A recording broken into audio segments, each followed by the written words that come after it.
छंदे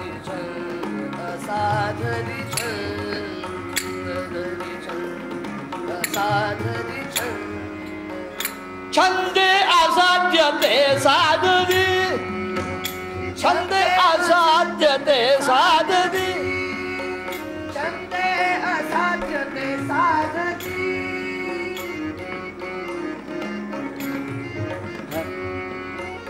छंदे असाध्य ते साधवी.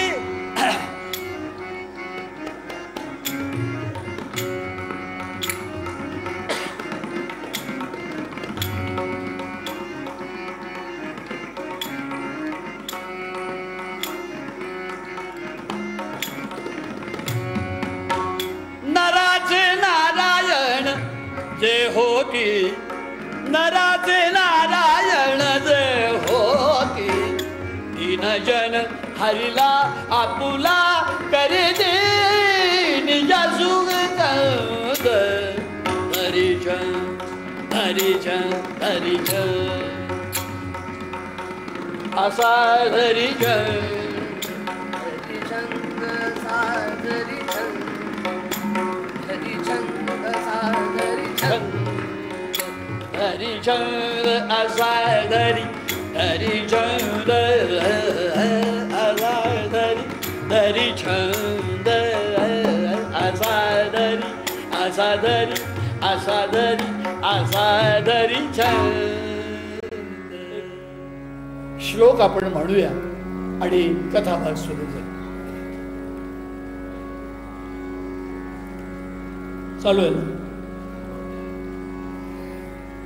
श्री कृष्ण गोविंद हरे मुरारे, श्री कृष्ण गोविंद हरे मुरारे, हे नाथ नारायण वासुदेव, हे नाथ नारायण वासुदेव, प्रद्युम्न दामोदर विश्वनाथ, प्रद्युम्न दामोदर विश्वनाथ, मुकुंद विष्णो भगवन् नमस्ते, मुकुंद विष्णो भगवन् नमस्ते, गोपाल कृष्ण महाराज नमस्ते.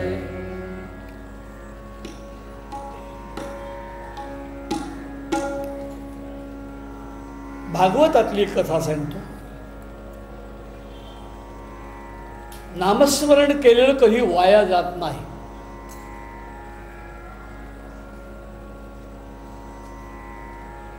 श्रद्धेनं निष्ठेनं केलेलं नाम, घेतलेलं नाम भगवंताचं कधी वाया जात नाही. एक वाक्य आहे सत्पुरुषाचं, a firm faith in God is safe paying. भगवंताबद्दलची सेवा कधी वाया जात नाही, ते सेफ पेइंग आहे. बँका एक वेळी बुडतील, सरकारला जर वाटलं लोकांचा पैसा काढावा तर त्याकरता फरमान काढून हुकूम सोडून बँका लुटतील. पण परमात्मा कधीही दगा देणार नाही.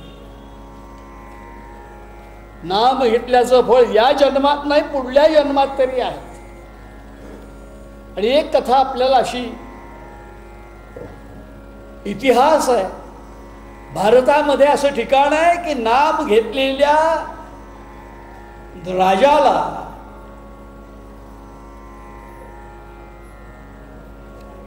राजस्थानमध्ये अजमेर आहे, अजमेर शहर याचा दाखला आहे. अजमेर शहरात याचं उदाहरण आहे. अजमेर शहर आपल्याला हजरत बाबा म्हणून माहिती आहे. सिने दिग्दर्शक, नटनट्या तिथं हजरत बाबाला रुमाल बांधून डोक्याला जातात. पण आमच्या हिंदूंचं देवस्थान काय ते शेवटी सांगतो. द्रविड देशाचा राजा इंद्रद्युम्न आपला राज्यकारभार उत्तम रीतीने करायचा. प्रजापालन दक्ष, प्रजेला काय पाहिजे, अन्न वस्त्र निवारा, ज्या राजाकडून हे मिळतं ते राजाचं राज्य. अन्न वस्त्र निवारा या तीन गोष्टींची कमीत कमी गरज आहे माणसाला. ते राजाचं राज्य. पृथ्वीला अनेक नाव आहे, भू, वसुंधरा, पृथ्वी, मेदिनी. तसं अवनी नाव आहे. अवनी का म्हटलं? प्रत्येक शब्दातलं एक अक्षर जोडलं. अन्न, व वस्त्र, निवारा. अवनी. अन्न, वस्त्र, निवारा ज्या राजाकडून व्यवस्थित मिळतं, हरताळ न पाळता, मोर्चा न करता, जाळपोळ न करता, ते राजाचं राज्य. ज्या राजाच्या राज्यात प्रजा सुखी आहे तो राजा. आता आपल्याला कमी पडते लोकप्रतिनिधी, राजाच नाही. वेगवेगळ्या पक्षांचं राज्य आणि हे सगळे आपापलेले लोकप्रतिनिधी म्हणतात हावराट. निवडणुकीपूर्वी मी बोलतोय, मतदान कुणाला करायचं ते तुम्ही ठरवलंय. फक्त भ्रष्टाचारी लोकांच्या बद्दल बोलायचं. आताचे लोकप्रतिनिधी म्हणजे कुठल्याही पक्षाचा असो, त्यांची जात खाबू. ते कुठलं गाणं आहे ना, शूर आम्ही सरदार आम्हाला काय कुणाची भीती. शूर आम्ही सरदार आम्हाला काय. सरदार म्हणता येत नाही. देवदेश अन धर्मापायी प्राण घेतल हाती. देवदेश अन धर्मापायी प्राण घेतल हाती. शूर आम्ही सरदार आम्हाला काय कुणाची. या गाण्याच्या उलट चाल हीच. खूप आम्ही चरणार आम्हाला काय कुणाची भीती. खूप आम्ही चरणार आम्हाला. देवघेव अन पैशासाठी. देवघेव अन पैशासाठी राज्य घेतलं हाती. राज्य घेतलं. हे सध्याचं राज्य कुठल्याही पक्षाचं असो, पण राजाचं राज्य जिचं समाधान, प्रजेला मागावं लागत नाही, न मागता जो सुखात ठेवतो तो राजा. हा इंद्रद्युम्न राजा भगवान नारायणाचा भक्त.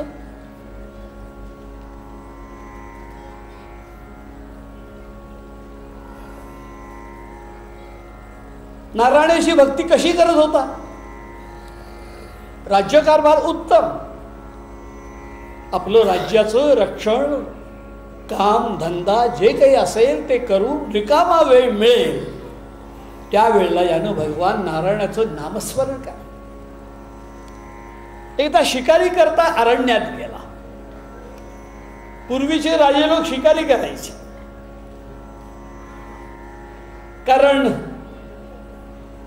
तरवार ऐन वेळा निघते का नाही, बाणाचा नेम बरोबर लागतो का नाही, राजाला अभ्यास करावा लागायचा रोजच्या रोज. आता शस्त्र बाळगणारे राजे नाहीत. काही संस्थानिकांच्याकडे जुन्या तरवारी आहेत, पण त्या गंजलेल्या. विजयादशमीला दसऱ्याला पूजा करायला म्हणून काढायची. यानं तिकडून धरायचं, यानं इकडून धरायचं, खिचो. तो तिकडं पडतो, हा इकडं पडतो, तरवार बाहेर, ज्ञान तिकडं. पण राजे लोक पूर्वी शस्त्रास्त्र बाळगायचे. शिकारीच्या निमित्तानं नेमबाजी चालायची. हा राजा शिकारी करता अरण्यात आला. बरोबर लोक आहेत. शिकार केली दुपारपर्यंत. उन्हाची वेळ झाली. मग विश्रांती करता एका नदीकाठी झाडाच्या सावलीखाली बसले.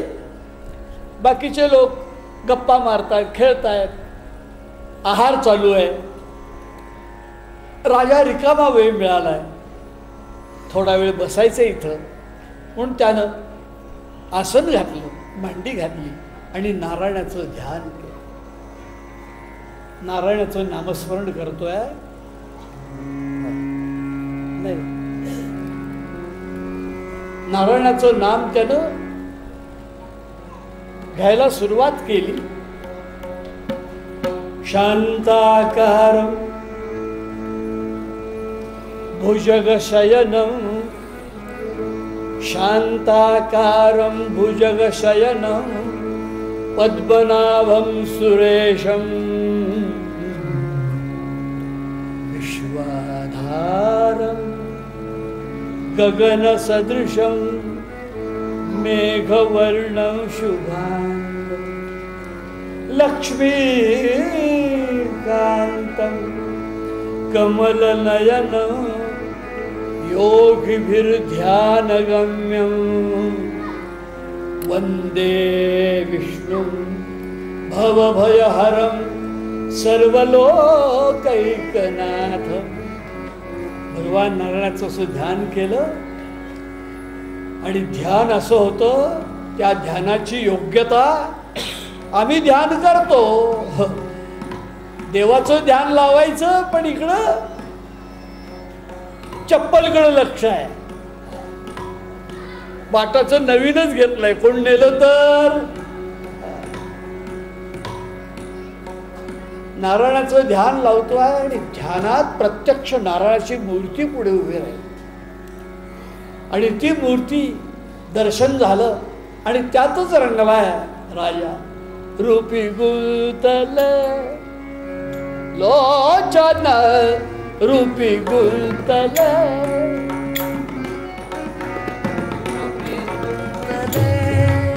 लोचन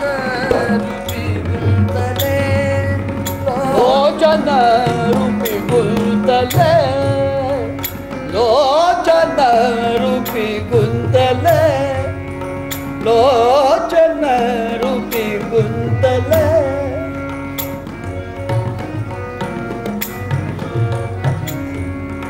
लोचन रूपी गुंतले, चरणी शिरावले मन, चरणी शिरावले मन, गुंतले गुंतले गुंतले, लोचन रूपी गुंतले, लोचन रूपी गुंतले, लोचन रूपी गुंतले, लोचन रूपी.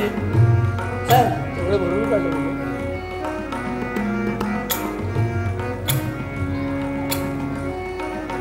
मला नाट्यगीत आवडतं, त्यातल्या त्यात अभिषेकींच्याच आहे, आपल्याला आवडतं.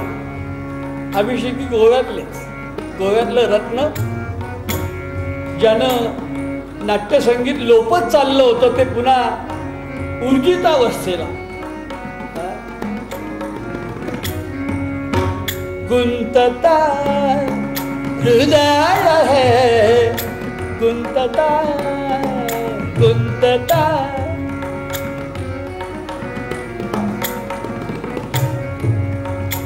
देह भाव हरपला, देह भाव हरपला, देह भाव, देह भाव, देह भाव, देह भाव, देह भाव हरपला, देह भाव, देह भाव हरपला.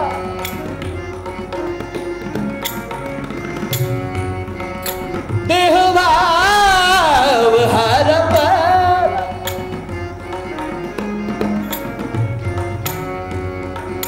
तुझ पाहता, तुझ पाहता, तुझ पाहता,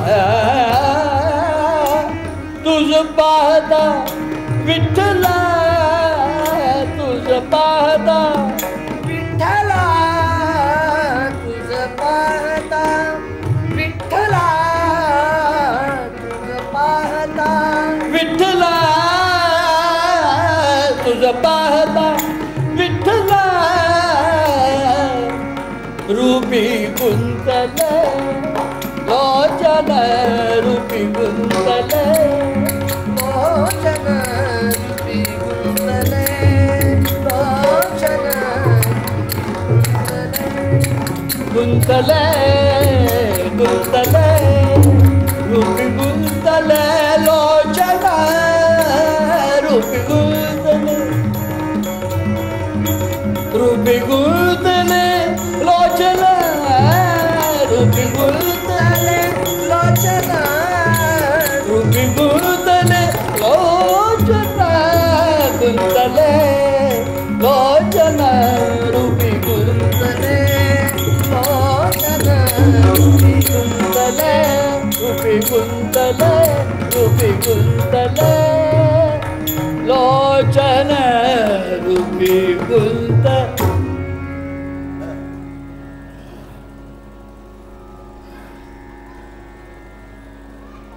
राजा त्या ध्यानामध्ये रंगून गेला.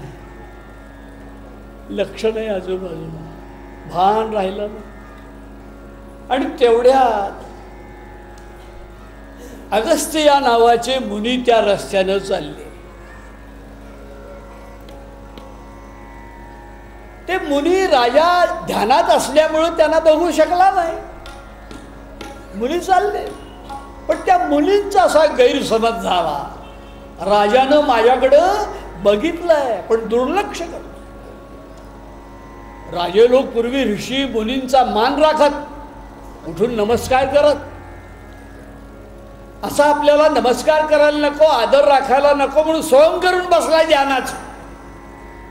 अगस्त्य मुनींचा गैरसमज झाला आणि त्यांनी राजाला शाप दिला. राजा, ज्या अर्थी माझ्याकडे दुर्लक्ष करतोयस, डोळे झाक करतोयस, तुझं राज्य सगळं व्यवस्थित चाललंय, उत्तम चाललंय, म्हणून मस्तीला आलायस, माजलायस, तेव्हा मी शाप देतो तुला, माजलेला हत्ती होशील पुढला जन्म तू.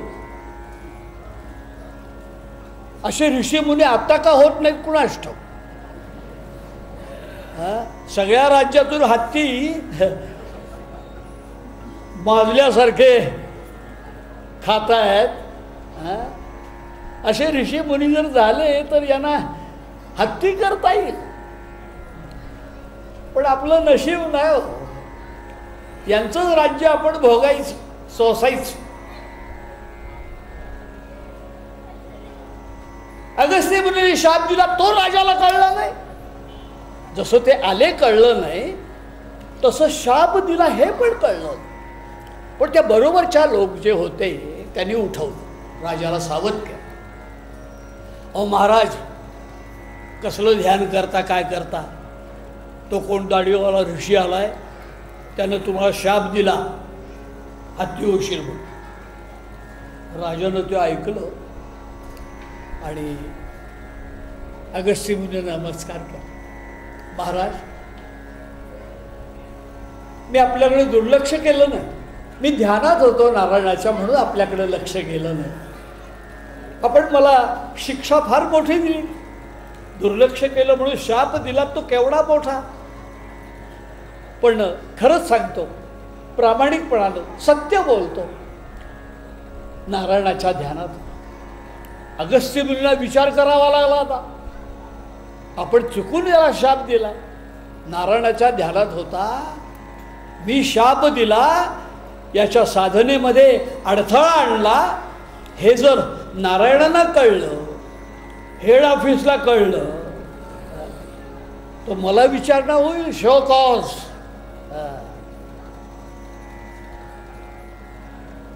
अगस्त्य मुनींना पश्चात्ताप, आपली चूक कळली. राजा, तू खरंच सांगतोयस ना, मग तू ध्यानात होतास, मी तुला शाप दिला, ही माझी चूक झाली. तेव्हा शब्द काही परत घेता येत नाही, शाप दिलेला परत घेता येत नाही. त्या शापाप्रमाणे तो हत्ती होणारच. पण आता उशाप देतो. शापाकरता जेवढी पुण्याई खर्च झाली तेवढीच पुण्याई उशापाकरता खर्च. जुन्या काळामध्ये, पूर्वीच्या पुराण काळामध्ये शाप आणि आशीर्वाद खरे होत असत, वर खरे होत असत. याचं कारण त्या लोकांनी तशी साधना केलेली आहे, तपश्चर्या केलेली आहे. म्हणून नमस्कार फुकाचा पण आशीर्वाद लाखाचा. तसं शाप सुद्धा दिला. आमचा शाप का खरा होत नाही? आमच्या सत्य बोलायचं आहे कुठं? वाणीचं तप आहे ना. वाणी खरी व्हायची म्हणजे त्या वाचेचं, वाणीचं तप करावं लागतं. उगाच शाप आशीर्वाद खरे होत नाही. कुठं शाप कलयुगे, कलियुगात शाप आशीर्वाद खरे होणार नाहीत असं पूर्वी सांगून ठेवलंय. कारण माणसांची साधना जिव्हा वाणी भ्रष्ट आहे. आमच्यासारख्या बुवानं जरी आशीर्वाद दिले तरी खरे व्हायचे नाहीत. आता एखाद्याला चिडून आपण रागावून म्हणतो का नाही, तुझं वाटोळं वाटोळं होईल. त्याचं वाटोळं पण होत नाही, चौकोनी पण होत नाही, तसाच राहतो. का? वाढीत सामर्थ्य आहे कुठं? पण पूर्वीचे लोक आशीर्वाद आणि शाप खरे होत असत. जी पुण्याई शापाकरता खर्च झाली त्याच्यापेक्षा अधिक पुण्याई उशापाकरता. राजा तुला उशाप देतो. हत्तीचा देह मिळाला, जन्म झाला तरी सुद्धा साधा हत्ती होणार नाही. साधा हत्ती होणार नाही. तुला अप्पू करणार नाहीत. एशियन अप्पू किंवा लाकडाचे ओंडके ओढायला लावणार नाही किंवा सावंतवाडी भागात गोंधळ घालणार नाहीस. तू हत्ती होशील पण साधा हत्ती नाही. माणसांचा जसा आता तू राजा आहेस, नरेंद्र, तसा त्या हत्तीच्या देहातही, गजदेहातही गजेंद्र म्हणून तुला लोक. तुझ्या ताकदीला सर्व घाबरतील. सर्व दरारा तुझा असेल. सर्व कळपावर हत्ती, सगळ्याच हत्ती जातीवर तुझं साम्राज्य असेल. असा उशाप दिला आणि त्याप्रमाणे तो नरेंद्र गजेंद्र झाला. भागवतातली कथा आहे.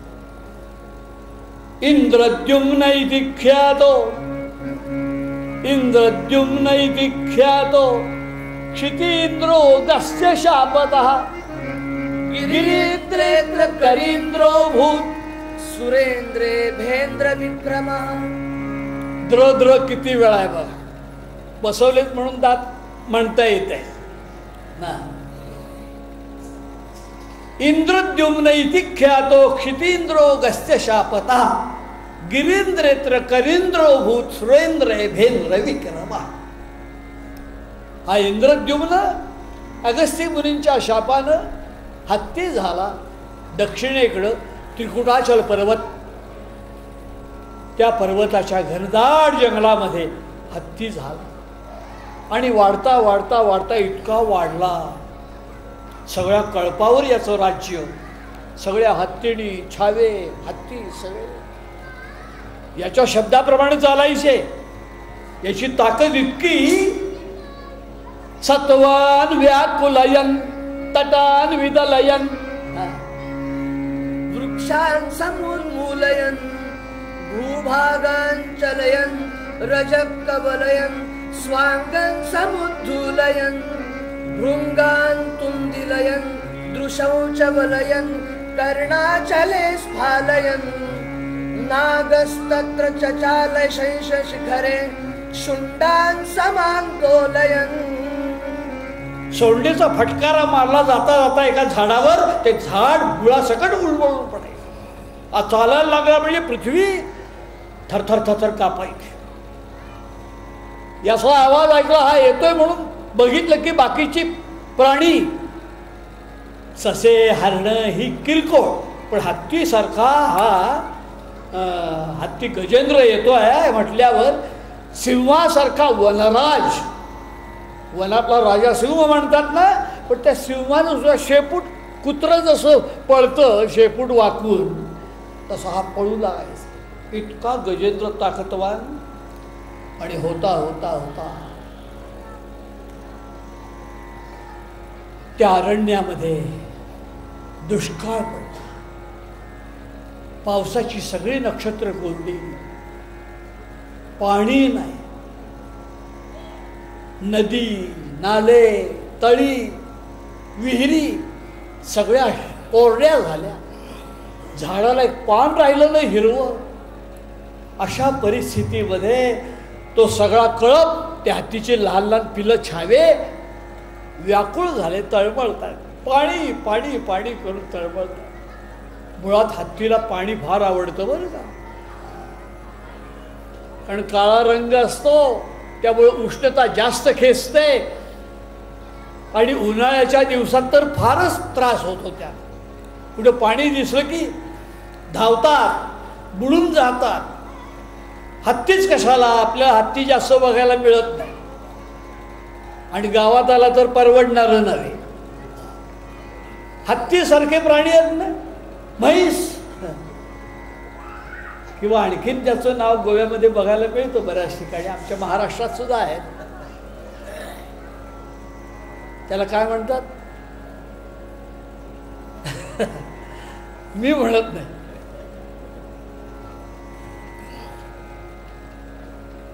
त्याला संस्कृत भाषेमध्ये सुकर म्हणतात.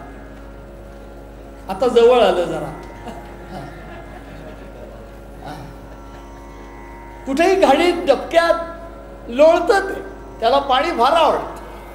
म्हशी पाण्यामध्ये डुंबून राहतात, पाण्याची फार आवड. आणि हत्तीचा श्रृंगार, कीर्तन मर्यादा आहे, मर्यादेप्रमाणे बोलतो. हत्तीचा श्रृंगार पाण्याशिवाय पुरा होत नाही. पाणी हे फार आवडतं. गजेंद्र आणि सगळा कळप तळमळतो. त्या त्रिकुटाचल पर्वतावर कड्यावर चढला आणि लांबवर नजर टाकली. पाणी कुठं दूर दिसतंय का? इथं मरण्यापेक्षा, पाणी पाणी करून तळमळून मरण्यापेक्षा तिथं तरी जाऊया म्हणून पाणी आहे का कुठं बघतोय. तो याच्या नजरेला पाण्याचा एक ठिपका दिसला. सकदाचित प्रखर तर तरळी किरण संदुक्षिता धरणीधर ग्रामणी तटिनी श्रीणितो वतीर्य कर्णी परिणीयमान वर्ष्मा ताप सिंधु तरणीमिव कर्णी नायका सुखकर्णीयमिति शरणिंचकार. त्या गजेंद्रानं वर चढून बघितलं, डोंगराच्या कड्यावर नजर फिरवली, तो दूरवर एक पाण्याचा ठिपका दिसला. आहे रे आहे, तिथं जाऊन पाणी नसलं तरी मरायचंच आहे, तिथं जाऊन बघूया म्हणून सगळ्या कळपाला घेऊन त्या. आणि खरोखर याच्या अंदाजाप्रमाणे, बघितल्याप्रमाणे एक सरोवर होतं सुंदर. सरोवर सुंदर. त्या सरोवराचं नाव काय? अजमेरला हे सरोवर आहे बरं का. अजमेर शहरामध्ये हे सरोवर आहे. हे कमल कलिका पंक्ती शोभती सरानी. हे कमल कलिका पंक्ती शोभती सरानी. हे कमल कलिका पंक्ती शोभती सरानी. हे कमल कलिका पंक्ती शोभती सरानी. हेम कमल कलिका पंक्ती शोभती सरानी. शोभती सरानी.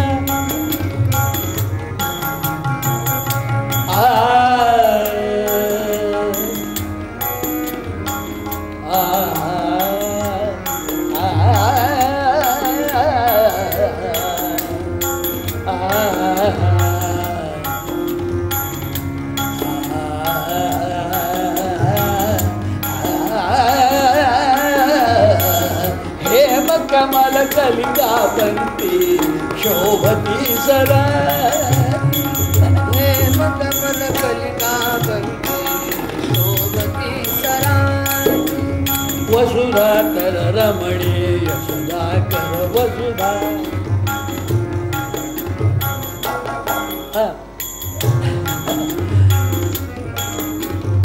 अमित सुगारुणी शिवाया वसुधा वसुधा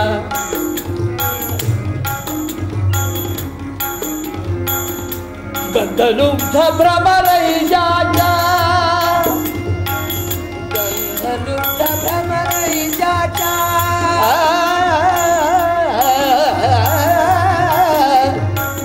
गंधलुब्ध भ्रमरैजाचा फिरती परिसरानी शोभती सरा हेम कमल कलिका बंती शोभती सरा हेम कमल कलिका बंती शोभती